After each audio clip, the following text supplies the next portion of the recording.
Welcome to Your Extraordinary Life Chat. I'm Ken. I'm joined today by my co-host, Dr. Steve Barati. Steve, welcome back to the podcast, vlogcast, whatever we're going to call this. Yeah, wherever you're watching it, right? Welcome back to you guys as well. One of the things I'm excited about, and may not be exciting to anybody over 50, is that we are now on TikTok. TikTok, I know. Right. I really am catching up with the times. I'm not as outdated as maybe my kids like to think that I am. Yep. They're not on TikTok, and that's great because I'm not sure that I want them on TikTok, but people are on TikTok. And so if you're on TikTok, you can find Extraordinary Life Chiropractic, you can find the Fit Club, you can find Charlie's Cafe, you can find our personal TikTok at the Dream Life Project. Steve, you're probably on TikTok somewhere, aren't you? I'm not.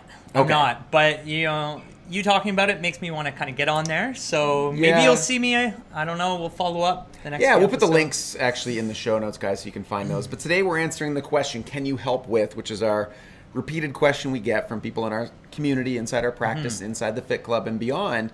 And we're going to focus today on sleep. Can you help with sleep? So as we go through today's conversation, if you have questions, you can post them below wherever you see this. You can also reach out to speak with a spinal health professional, to speak with one of our fitness experts. And I'll put the links there below. And of course, as I said, on social media, YouTube, Instagram, TikTok, Facebook, all the different places you can find us now. Everywhere. Basically. Everywhere. You got it. Now, let's answer the question, sleep. Talk a bit about sleep. I think that's one thing people obviously recognize. It's a requirement for your body. Absolutely. But there's more to it than just closing your eyes. Now, before you get into it, yes, the body should fall asleep. You should wake up. There's a rhythm to it, and there's ways you can maximize your body's ability to do it. But if you're struggling with sleep, you can't fall asleep, you can't stay asleep, you're not rested, there's some specific components of the Life by Design blueprint that we'll dig into today and give you some action steps and some answers. Absolutely. And when we think about sleep, one of the first things that we talk about, especially with a lot of our patients, is coming back to this idea of requirements.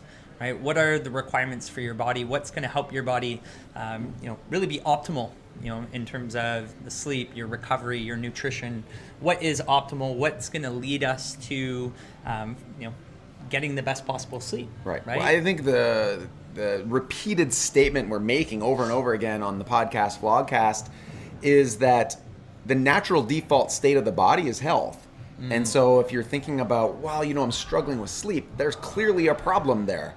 No different than if you're struggling with, say, weight loss or developing muscle or feeling energized, recovering, having a strong immune system. That's just the normal. The body should be experiencing those. So if you're somebody who says, but I haven't been able to sleep well for years, it's not a big problem, that is a problem.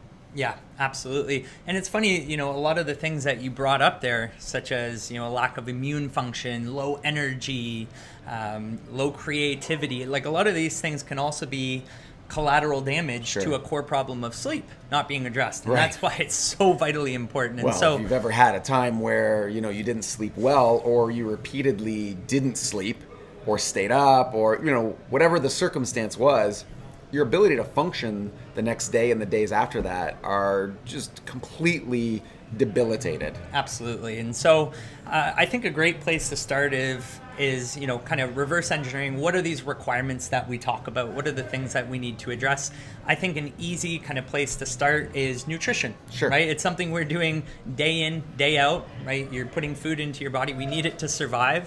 But what are the optimal kind of foods we want to focus on? What are maybe some things we want to avoid, or maybe some supplements we want to focus on taking? Yeah, we'll go back to the blueprint. The basics are eating a real food diet, with a focus on protein first as the primary, thing to pay attention to, because it's the one that people miss. Most people are very protein deficient. Yeah. And then fill in the gaps from there with other real foods. We'll get deeper into nutrition again on future podcasts, but for the sake of today, let's focus on some of the specifics with sleep. Magnesium and mineral deficiencies is an area that could be deficient. Sodium is another big one. Absolutely. So we'll talk about the action steps, making sure that your vitamin D sufficient.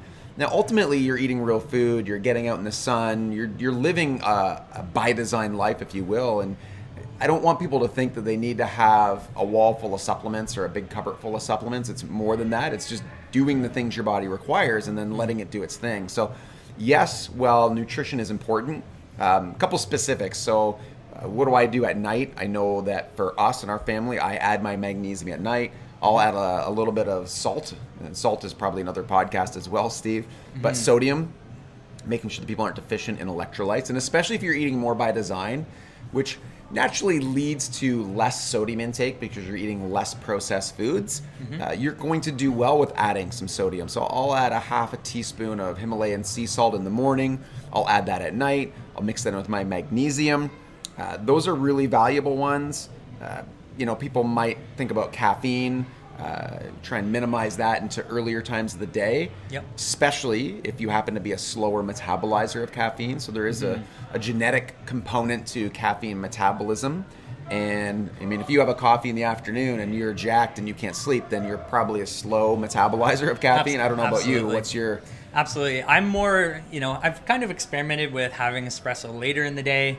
It seems as though my body doesn't react to it the same way that some people I know, they can't have caffeine after a certain time. Like I could have a coffee at 9 at night if I wanted to. I don't usually, but if you went out for dinner or something, I could have that and have no problem. Exactly. So a lot of these things, it's also kind of, taking it with a grain of salt we talked about, but also, using your body as a science experiment, really trying these things out, testing some of these protocols, figuring out what works for you. But, generally speaking, a lot of the things we're talking about, these are kind of general statements and, requirements that we can apply to the majority of the population and the majority of people. That's going to give them the kind of that optimal effect there as well. I think too, one that you can play around with is when you're consuming carbohydrate.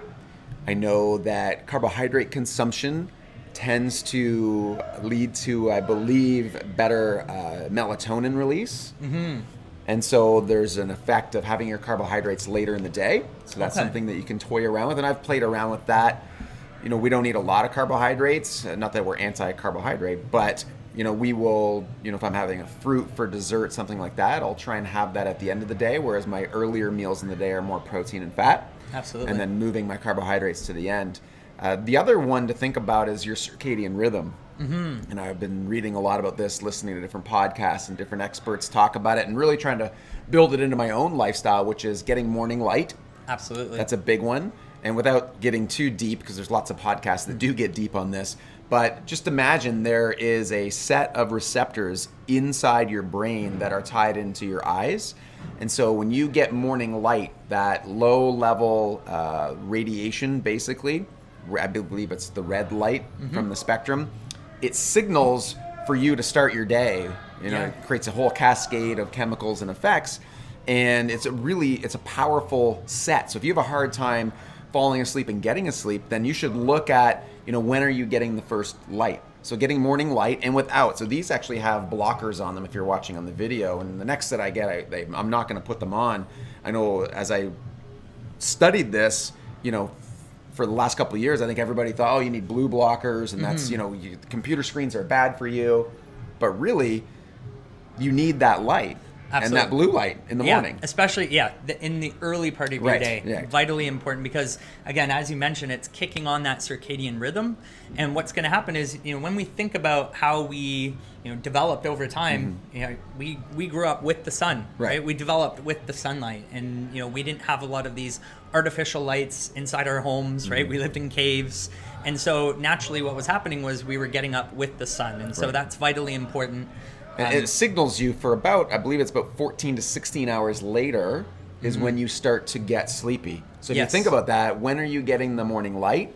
And if you're getting up, first thing you can do, even if it's winter time, is get outside or at least open a window and get 5 or 10 minutes of morning light on your eyes without anything, without glasses, without windows, right? And actually getting that exposure to trigger that neural pathway to start your day, and then it'll make the 14 to 16 hours later more likely that you'll start falling into that. And then you can have some evening night light as well. Same ideas, in that early evening when the sun's going down, is getting outside, and that triggers the nighttime process as well. Yeah, it's pretty incredible, really. And I think it really ties into the melatonin production. For sure. So, if you guys want to dive into this, there's plenty of podcasts and things that, Absolutely. that you can dig into. And so some of the other strategies as well, when we think about this Life by Design blueprint, biostructural restoration works really, really well. And part of the reason for that is, the influence on our body's nervous system. Right. And when we think about the nervous system, I think about it this way. We have a gas pedal and a brake pedal. Right. And so you think about the gas pedal being the stress response inside of our bodies, and, our lifestyles naturally are just super stressful. Right. And they're just go, go, go all the time.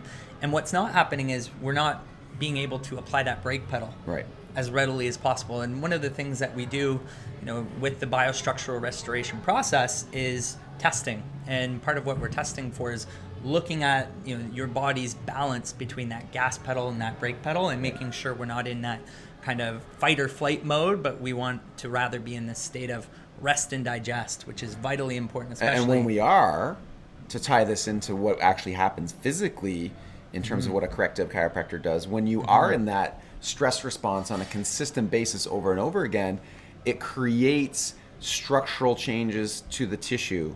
It increases, as I said, the neural output. It creates tension in the body. Tension restricts mobility and movement, and long-term restriction of mobility and movement can lead to, immobilization. It can lead to degenerative type changes. So it's not an overnight process.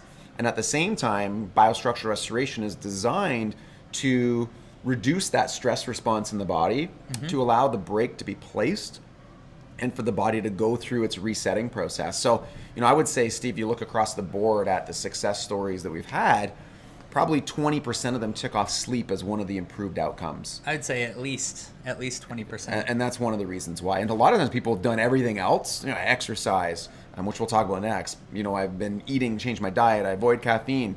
And it was only when they actually were able to reduce the stress response through biostructural care that they actually saw their sleep improve. So it leads us to exercise. Let's talk about exercise, and then we'll talk about some of the specific, nighttime stuff that we do, and then we'll close it there. So exercise, long conversation, but to make it short, you need exercise. Movement's a requirement, whether it's strength training, conditioning, you just need to do them. There's really not much else to it. It helps mitigate the stress response, helps use up energy. So you're tired. If you have kids, you want to run the heck out of them throughout the day. So they're tired at night. And it's the same for us. Now, I think as adults, we don't resist sleep as much as maybe our children do. But exercise is a vital component. Now, there are some specific, call them sleep, I don't know if I call them implements, hacks, I guess.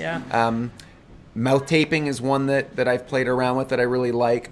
Hot showers or a hot bath at night. And that might seem counterintuitive, but if you think about what happens is you elevate your body temperature prior to bed, and your body has a reciprocal drop in temperature, and then that lower temperature makes it easier for you to fall into sleep. I know people think, cold showers, cold plunges, those kind of things. Those are better earlier in the day because they stimulate the sympathetic response, and that's what you want earlier in the day. But at night, you actually want hot, and then allow your body temperature to come down. You could do blue blockers at night. So if you're going to do them, that would be the time to do the blue blocking glasses. Absolutely. Avoid screens, very important. A lot of people, if you're going to read, right? If you read fiction, they say fiction's actually one of the best things to read before bed because it starts to stimulate some of that creativity. You don't want to be focusing on a lot of personal development books, right? Because you just get your brain and the cogs turning in there. But another thing to add to what you were saying as well is keeping the room colder. Right, cold, dark, blackout blinds. I know another one, you can use a Faraday bag and actually put your phone inside there, or put your phone somewhere else so you're not getting the radiation or the EMF from that. Nasal expanders, that's another one that I've toyed around with. It's actually expanding the nasal cavity. There's a whole other field, which maybe is a great podcast, on jaw position in general, but also when you sleep. And so with the kids right now, we're looking at getting these jaw implements that position their jaw. A large part of facial development relies on jaw position. It's I've heard this. There's a whole book, I want to say it's called Jaws, and it was written by, I believe it was a Stanford researcher, and it's about this whole process that when the jaw and the teeth position is imbalanced, it leads to malformation of the face, either in a gross way, meaning like a large way where you can see it, or in more of a minute way where you don't notice it as much, but can have really effects on the nasal cavity, on the size of, the breathing centers, and obviously that would affect oxygenation, would affect brain. It's a really cool thing to look into, and that's Jaws. But, again, you could have a mouth guard, nasal expander. I know probably a real beaut at night Yeah. Yeah, I'm just picturing it. When you're right going now. to sleep, blackout. Scotty, actually, she's 5. She puts the blackout, covering on her eyes because Andy likes the lights on. sleep So they mask, sleep yeah. together, so she'll put a sleep mask on. So lots of things you can do to improve your sleep. Here's what I would say is start with the basics. So always go back to the Life by Design blueprint and make sure that the fundamentals are in place. And then you can start to put in the grains of sand. So rocks first, sand next. Don't spend all your time worrying about supplementation when you're not exercising, when you're, not getting early morning light, when your biostructural system is stressed. When you're eating, processed junk food. Exactly. Right? So lots of things to start with, but go through that checklist that we talked about. Probably want to listen to this podcast again, maybe even a couple times, and make a list and write those out, and then you can just pick the top ones and then start working through it. Okay? So the other thing you can do, guys, you can send us topics. The Can You Help is generated mostly from our practices and patients asking us questions. But if you have questions, you can always submit them to the podcast. Wherever you see this, you can post below. You can send direct messages to us, and we'll do our best to bring them on the podcast and talk about them. Yeah, that'd be fun. Awesome. Guys, thanks for joining the drive to make Chatham-Kent the healthiest community in Canada.